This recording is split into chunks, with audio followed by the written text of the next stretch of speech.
Welcome to Renegade Inc. As the British housing crisis rages on and on, the so-called solutions become more and more exotic. Shared ownership, help to buy, intergenerational mortgages, work-live spaces, houseboats, shipping containers, the list goes on. But what if we are treating the symptom, not the cause? If we're going to have a factory crank out flat pack homes, what are we going to place them on? For a flat pack housing revolution to work, you'd need a factory that makes affordable land. Said differently, unless we start calling the housing crisis by its real name, which is extreme land monopoly, we'll end up with ever more loony solutions to what should be a basic human right. Joining me to discuss who owns Britain and why we should care are the author of the new Enclosure, Brett Christophers, and the co-director of Shared Assets, Kate Swade. Welcome to you both. Kate, have you ever played the board game Monopoly? Only very occasionally, yeah. I did not grow up with it. Have you ever played the board game Monopoly and it not ended in either someone storming out in tears or a massive family argument? Yeah. What can Monopoly teach us, the board game, originally invented by a Quaker woman? What can it teach us about the predicament that we find ourselves in the housing and land market in the UK today? Well, obviously it was originally invented as a cautionary tale, right? Against the reason she invented it was to show how this kind of system leads ultimately to wealth accumulation and one person or one player getting all the money and somebody else storming out in tears. So yeah, I think it's a really sort of salient demonstration of how the current way of thinking about land can be really messed up. Is it any coincidence now that we have such inequality in the world, not just on the shores of the UK, but in the world, and actually how we have ordered the land market, the way we interact with land? Are those two things linked? I would say so, certainly. And I think it goes back sort of 400 or 500 years to the birth of modern capitalism and the beginning of the sense of the ability for an individual to own a piece of land outright. Right. Like that was actually one of the key mechanisms that enabled colonialism and enabled the crown to fund people to go off adventuring to find new lands. Right. And then, yeah, we have exported this system to the rest of the world and it continues to have really detrimental impacts, both in terms of the way the systems that we've set up there and then the way in which our land use has become so unproductive in lots of ways. So we rely on the land use of the rest of the world for so much of our food and our fuel and fibres and all of the things you traditionally produce from land. So yeah, I think there's a knock-on impact both in terms of the way we have things today, but that's been built up over a really long time.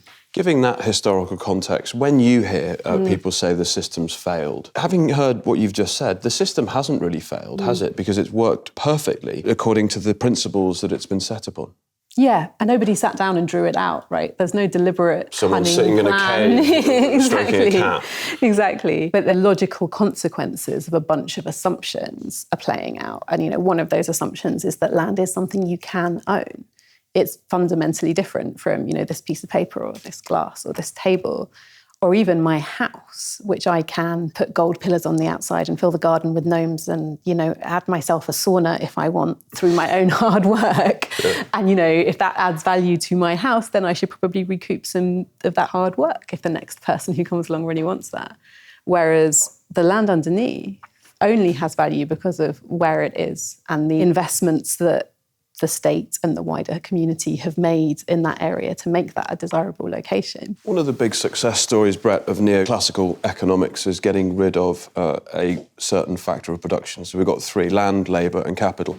And there is an amnesia around land when we come to talk about it as a factor of production. Without being conspiratorial and, having the cave moment, was that a very deliberate choice on behalf of economists? That's a good question. So land never really disappeared from the broader tradition of economic thought. I think what the issue is that within a particular relatively narrow orthodoxy that increasingly became the mainstream over the 20th century, as people have discussed like Laurie McFarlane and Josh Ryan Collins, within that very narrow mainstream, there was a development towards treating land like any other asset, any other form of capital. But I think it's important to note, however, that within a broader tradition of, political economic thinking, land never really disappeared, and there continued to be significant constructive and creative thinking about the role that land plays in, capitalist dynamics of accumulation and wealth concentration and so on, associated with people like Karl Polanyi and then various descendants of Marx and various forms of Marxism. The problem was that wider school of thinking was very marginalised within the academy specifically, but also within wider Western society as well. Why is it so marginalised? I guess that's a story of the history of the social sciences in significant part of the 20th century, was that radical thinking of most stripes became marginal as economics, particularly from the 1960s onwards, A, became, or at least remained very, very narrow, but B, became very, very dominant as people are beginning to chart that history now in a bit more detail. And I think one of the issues where Lamb was concerned was that, really within, I'm sure, shared assets is very, very conscious of this. Land politically, as well as within kind of economic thinking, but questions about the politics of land ownership was very, very central within the UK. But, really through to the 1970s, there was lots of stuff being done about land, and questions about land and unearned increments and so on were pretty significant questions on the political agenda. But really, from the end of the 1970s, that just died. And from the 1980s onwards, land was not just kind of disappeared from, but shunted from the political agenda in the UK. And it also disappeared from the academic agenda in the UK. And it's only really in the last few years that you can say that the land question, broadly conceived, and all the political aspects to that, has kind of begun to bubble up again. Was it a masterstroke on behalf of the landowners that the property-owning democracy was launched in the mid-80s? Because, in a sense, everyone could be a mini landowner, a little aristocrat, if you like. And then banking would take off because firing private debt at that asset class would become very profitable. Again, not back to the conspiratorial aspect, but was that an active strategy? I mean, I don't know. I wasn't there. I did hear Michael Heseltine on Radio 4 talking about the bringing in the right to buy council houses. And apparently the original policy was that 75% of the money from the sale of council houses should go back to local authorities to be able to build more. What happened there? The Treasury got in on it. Apparently. But they had a quote from Thatcher of, if you give people something to conserve, they will become conservatives. And so I'm not sure it was necessarily like, the aristocrats in their den with their kind of aristocrat committee setting out, their cunning plans. But I think certainly the sense that property ownership is important is a particularly British thing. But I think that came about in the 70s. That culture was created. At the same time, and I think there was then an active approach of making both council housing less normal, less just like something that less secure increasingly at the moment, but also just less, something much more stigmatized. And the fact that there's been no real attempt to help out the private renters, to even the rights of landowners and renters out, which could have been done in a number of ways. And the rest of Europe sort of shows that renting needn't be a second-class option. Whereas in the UK, it's really hard to see how, the idea of staying in the private rented sector for your whole life is not something that people would probably want for their kids because it's so precarious. There was a number of things going on in the early 1980s that Kate began to refer to. I mean, I think partly the Right to Buy programme raised much more money in the early 80s than had been anticipated. And so there was never any prospect of the Treasury not getting their hands on that surplus. I think the second thing was that, local authorities, not in all cases, but in many cases, were kind of the hubs of resistance to the Thatcherite programme. And therefore, the very last thing that Thatcher and the Treasury and the Cabinet Office were going to do was to kind of succour local authorities in any ways. The programme was in many respects about muzzling the local authorities. So that was another reason why the receipts were centralised to such a significant degree. And then I think the third thing was obviously you had deindustrialisation of the UK, you had the increase in unemployment by about 4 million. So, the receipts from the council house selling programme, along with receipts from the North Sea oil, those were the two kind of key sources of income to pay the increased welfare budget in the early 1980s. So I think you put all those things together and you can see a pretty good, strong explanation for what happened with those council house receipts. Is it fair to say that a nation of shopkeepers became a nation of estate agents? Obviously not in its totality, but it's pretty obvious to anyone walking around the UK over the last 20 or 30 years that the real estate sector has become a massively more significant sector in economic terms over the last 30, 40 years in the UK. And actually, for all the talk that we hear about the financialization of the UK economy and it all becoming about financial services, if you look at the actual data for the changes in the UK economy over the last 30 or 40 years, there's been more growth in terms of gross value added, so the contribution of different industries to economic output. There's been more growth in real estate than there has in finance over the last 40 years. I think there's something that's interesting at the moment of how many, actually, the conversations I end up having with my friends is how difficult it is to either buy or sell property at the moment, that people are trying to sell things that they thought would be like sure bets 4 or 5 years ago, and actually having buyers drop out. And I think the kind of prevailing uncertainty around Brexit and what's actually going to happen, this sort of sense that things will keep going up, feels like it's starting to crumble away at the edges, you know. And I think that's a really interesting thing, because this idea of perpetual growth is clearly not something that can be sustained. And particularly for sort of flats and houses at the kind of entry-level end of the market, there is an upper level of how expensive they can get while wages aren't rising. You know, one of our kind of core beliefs is that we should use land to produce the things that people need. And people absolutely need homes. But the kind of utter like vacuum-like effect of the housing market on the money that people are spending on running to stand still literally in their own homes means that you're really jeopardizing other productive things that people could be both doing with their time and with land. So land is often worth more if you just the houses, if you just lock them up and don't touch them and leave them there to increase in value, or rural land or land that is not for housing use. You know, people are sitting there very much invested in the idea of hope value and waiting for it to go up to a point at which they feel they can sell. So that becomes your primary driver rather than how can I use this land best. And I think that's actually really expressed in the way we tax land at the moment. You know, you go back to Henry George and the idea of land value tax, which is all about taxing land, the value of land rather than its productive use. And I'm not necessarily an advocate of land value tax, but I think we have the almost exact opposite at the moment, where we have council tax and business rates, both of which are levied on the occupier, not the owner. So the owner can sit there and their assets can go up in value, while the people who are actually living in or working in those properties are having to pay the tax that I would say in reality they should be paying.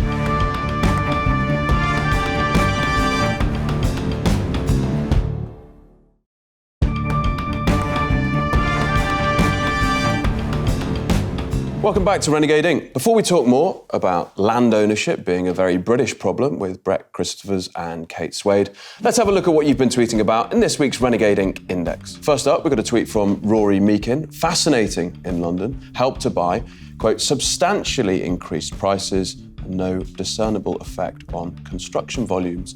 But at the English-Welsh border, where there isn't much of a shortage/crisis, the opposite, more construction without affecting prices. I've been in the housing market recently looking to buy a house, and it was so interesting. The new ones that were eligible for Help to Buy in London were so over-engineered. When you say over-engineered, what does that mean? So things like Bluetooth-enabled bathroom mirrors. Smart homes. Yeah, exactly. But which bumped the price of a 2-bedroom apartment up to £600,000. But what is a Bluetooth mirror? I mean, are you that busy in your life? Exactly. You're like, we don't want to be paying for this. Like, it's still debt. Next from Shelter, a children's playground being blocked for use by social residents is symbolic of a much deeper problem and a harsh reality that segregation and stigma are being institutionalized in our housing system.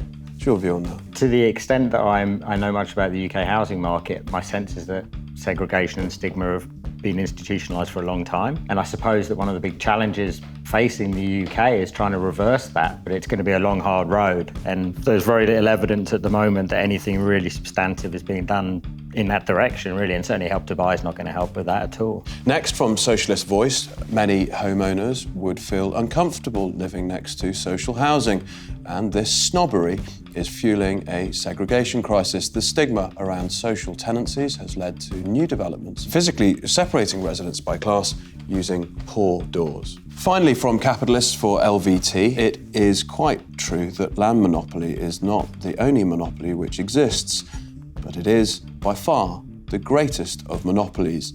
It is a perpetual monopoly and it is the mother of all other forms of monopoly. And that's from a little-known guy called Winston Churchill. Land monopoly, the mother of all. Do you agree?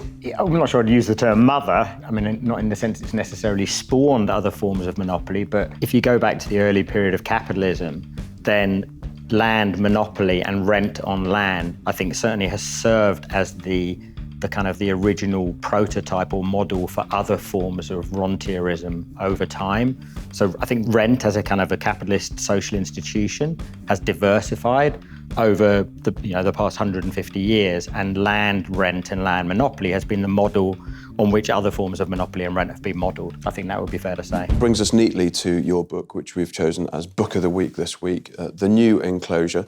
Why did you write it, and what did you learn from that process? I wrote the book, which is about the privatisation of land in the UK, so the transfer of land from public to private land ownership over the last 40 years or so.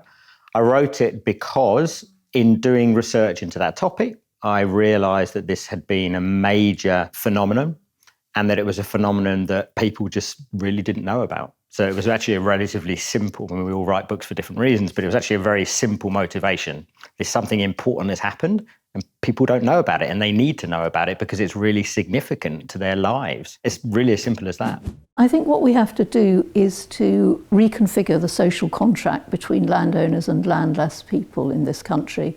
And what I think we need to do is not so much focus on who actually owns land. The key thing is to work out what rights landowners should have. Although people think that they own land, I mean, actually, there are all sorts of limitations, like land can be compulsorily purchased, perhaps for a bypass. There can be a public footpath across your land. You can have a site of special scientific interest declared on it. And suddenly, you can't do all sorts of things on that land. The right to build on land was nationalised in 1947. So that's been the tradition in this country. And I think what we need to do now is to figure out whether landowners have got the bunch of rights that we think they should have, or whether that should be tweaked a little bit. I mean, one of the areas I've looked at is the whole field of where people can walk in the countryside, or indeed on all land and move around over inland water as well. And there, it's a very messy picture, and where you can go is very messy. And I just do feel that in the new century, we need a new right for people to be present in the countryside, that the right to exclude people for no good reason, if they're not going to do any harm, is something that we need to assert. So what are the benefits then of introducing greater rights of access, whether it's a general right or partial right to cover, say, all woodland, for instance? Well, people have lots more land in which they can refresh themselves and gain exercise and generally be in touch with nature. We'd be able to understand and develop a sort of intimacy with our land that we're often not able to do at the moment. Archaeological sites are out there which we can't get to. We can't walk along a lot of waterways, rivers and streams. But I think it's also part of the dignity of the citizen that we should have the right to be present in our land, so long as we're not doing harm. I think that would also give people a greater sense of responsibility about the environment, that it's theirs. So you've written a book and put it into the world, and you saw that there was a problem, as in something was happening to society and people couldn't really articulate what that was. They knew that there were social ills, the socioeconomic indicators weren't going in the right direction, inequality taking off.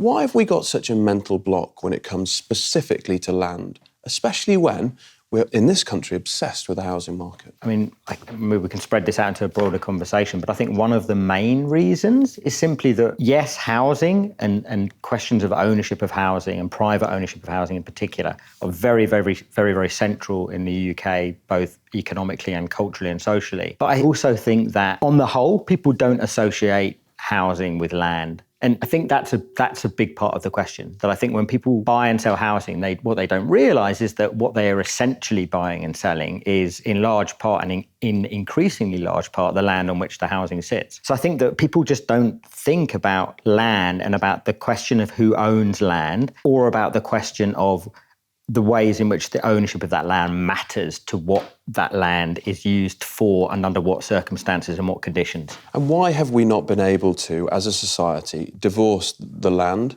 and a depreciating asset, fundamentally, that the house... I mean, now, it's not a depreciating asset if a bank is firing lots of private debt at it and you get a mania that has been the British housing market for the last 25 years. But is it because there have been government gifts for policy and actually we think, well, we're getting on quite well, our wages are pretty stagnant, we'll keep this going for as long as we can? Yeah, I think that's a big part of the question. And I also just think that, as I hinted at earlier, I think that over the period during which land has been privatised en masse, at the same time as that's happened, the questions of land ownership have really just been pushed off the agenda. So I think that's another big part of it. I think that people who own land, particularly people who own lots of land and institutions who own lots of land, don't want other people to know about it. I think that's a massive part of it. And the fact, for example, that a very high proportion of Conservative Party politicians are significant landowners, whether that land is owned through the ownership of residential property or otherwise,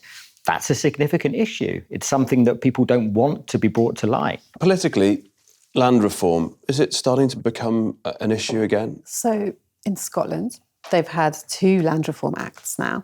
And there has been like a concerted political, it's very much been on the political agenda, thanks to decades of activism and the fact that Scotland is, I suppose, the starkest place in the UK in terms of that inequality of land ownership. And so you have amazing stories about communities buying their islands back. And it's been primarily, I think they've now got 500,000 acres in community ownership of one sort or another.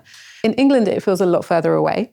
Like we've been quite active in something called the Land Justice Network. One of the hypotheses was like if we brought people who were housing activists and anti-gentrification activists and food activists and farming activists together, would they have stuff to say to each other? And yes, they absolutely do, because all of their problems are land problems in one way or another. But so when you talk about land reform, it could mean a number of different things to all of those people at various points along the spectrum. I think where I would like to see some of the conversation going is if you start from the point of view that land is a common good, regardless of who owns it, and therefore the exclusive or otherwise the use of it should come with responsibilities as well as rights, and actually having a much deeper conversation about what should the responsibilities of land ownership be feels a bit more of a fruitful path to go down. The key thing is that private land ownership has just been the default model. Yeah. So I think the point is that there is no one best model of land ownership and land use. Different forms of ownership can work well for local communities in different situations, and sometimes private land ownership might work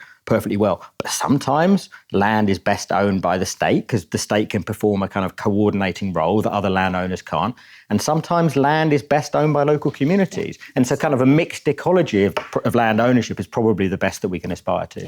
But as well as a mixed ecology of land ownership, I think we need much more of a mixed ecology of models of use and management. So at the moment, one of the problems with the system is it's based on hierarchy and exclusion, right? Like I have my freehold, I will grant you a lease over this bit and tell you what you can do or what you can't do. And so the models that we have for communities taking control of land follow that system. So they take on a lease with often your local authority will be like, here, would you like a full repairing lease on this crumbling heritage building with £10 million worth of repairs that need doing because we haven't been able to do them for the past 15 years. Whereas actually what we need is models where the state can do what the state does best, which is be fiduciarily sensible and long-lasting. And then the community can do what it does best, which is really creative, really entrepreneurial enterprises that may well wax and wane. And some will grow and become incredibly established.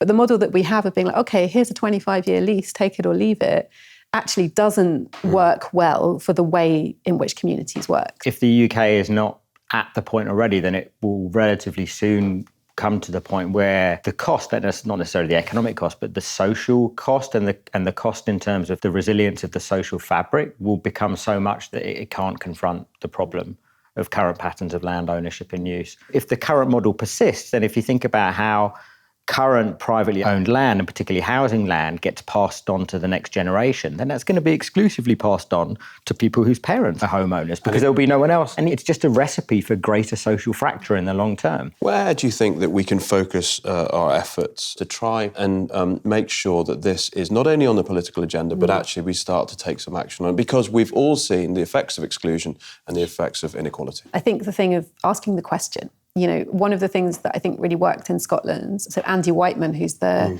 Green MSP, who did a huge amount to kind of push that through, spoke at an event of ours, and he was like, actually, what you need to do is get people talking about land in the pub. And so that sense of like the housing crisis is a land crisis. Climate crisis is a land crisis. And people becoming, I suppose, more literate in the fact that it exists as a problem. And right? therefore they become more confident to talk about it because they feel that they have some knowledge of it. And they're more likely to ask pertinent questions of their politicians, for example. I think one of the big problems when I look at the UK from sitting outside the UK is that so many people and institutions in the UK are heavily invested in the current system as it currently is. The Tory party will never do anything significant about land and land ownership for obvious reasons, which are to say, not just the personal investment of people within the Tory party itself, but also just, its main constituency. But, it's tough for the Labour Party to really take on these questions as well, because you begin to make noises about, possibly land value taxation or things like that. Garden tax. And the Daily Mail. And you get hammered, and there's a reality to that. If you look at, voting patterns within the UK, property owners vote a lot more than renters. And so people ask, for example, why are Labour Party 10 points behind in the polls? Well, things like the Land for the Many report probably didn't help, sad to say. If people feel that their own personal investments are in any way likely to be threatened, then they're not going to vote for a party that's taking things in that direction. Which is partly because people feel that they can't trust that their state pension will be there, For sure. their private pension will be there, or that social care will step in when they need it. And it's not because we're a nation of greedy, avaricious accumulators, although maybe some people are. It's because we have sort of systematically disinvested in the rest of the kind of common fabric that we need to keep us all afloat. And so people are totally reliant on their houses as an investment to sort them out, to pay for their children's university fees, to think about their pensions. And that's, again, it's like you can't blame capitalist entities for being capitalist in a capitalist system. You can't blame people for acting in that way in the system that we're in. Brett, Kate, thank you both very much for your time. That's it from Renegade Inc. this week. You can drop the team a mail, studio@renegadeinc.com, or you can tweet us at Renegade Inc. Join us next week for more insight from those people who are thinking differently. But until then, stay curious.